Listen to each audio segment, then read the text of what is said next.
Hello guys, শুভ সকাল। তো সবাই কেমন আছো? আশা করি ভালো আছো। তো আজকে রান্না করতেছি ইচা মাছের তরকারি। তো ইচা মাছ কাটার তুলনা দেখাইলাম না, আর ইচা মাছ ওই যখন ভাজাও দেখাইলাম না। ইচা মাছ ভাজা করে রাখছি, লাল লাল করে ইচা মাছ ভাজা। আর এখানে মশলা কষানি হইতেছে, মশলা কষাইয়া তারপরে ইচা মাছ কী দিয়ে রান্না করবো এটাও দেখো। তো এখানে মশলাটা একটু কষাই লাইতেছি। মশলা কষাইয়া যা যা দোয়ার হলুদ, লবণ, লঙ্কার গুঁড়া সব কিছু দিয়ে লেতেছি। এখানে সামান্য কিন্তু আদা আছে এখানে, আর পরে তোমার জিরা ধনিয়া সব কিছু দিয়া। তো দিয়া ভালো করে মশলাটা কষামো। তো আমার ভিডিওটা আমি নিজে নিজেই করতেছি, কারণ আমার মার বাড়িতে যাইছি, কারণ আমার মার রান্নাঘরটা একদম ছোট, তাই আমি কেউ একজন ধরনের মতন নাই। তা আমারটা আমি নিজে নিজেই করতেছি, ক্যামেরাও ধরে রাখতেছি, রান্না আছি। এরকম মশলা লাস্টে দিলাম, সবাই লাস্টে দিলাম লবণ।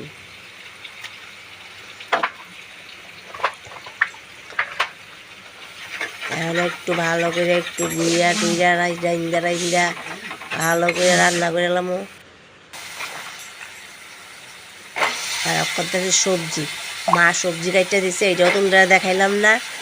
আর মা আগেও কত সুন্দর করে সবজি কাটছে, ছোটো ছোটো করে ডাঁটা, তারপরে আলু বেগুন সব কিছু দিয়ে ইচা মাছ দিয়ে রান্না হইব।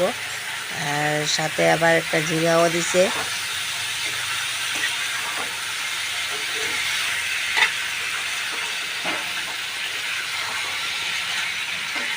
সবজিটা একসাথে মিক্স করে লাইতেছি, কারণ সবজিটা না মিক্স করলে তো আবার হইতো না, সবজিটা একটু মিক্স করে লাইতেছি।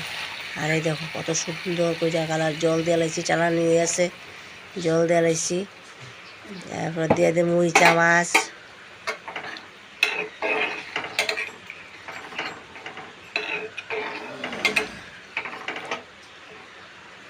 লাল লাল তরকারি দিয়ে দিলাম ইচা মাছও।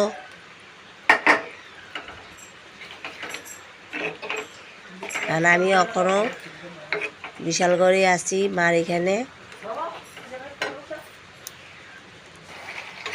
এই দেখো আমার সবজি হয়ে গেছে। তো কালারটা কত সুন্দর। তো তোমাদের কাছে কেমন লাগতেছে কালারটা জানাইও কমেন্টের মাধ্যমে।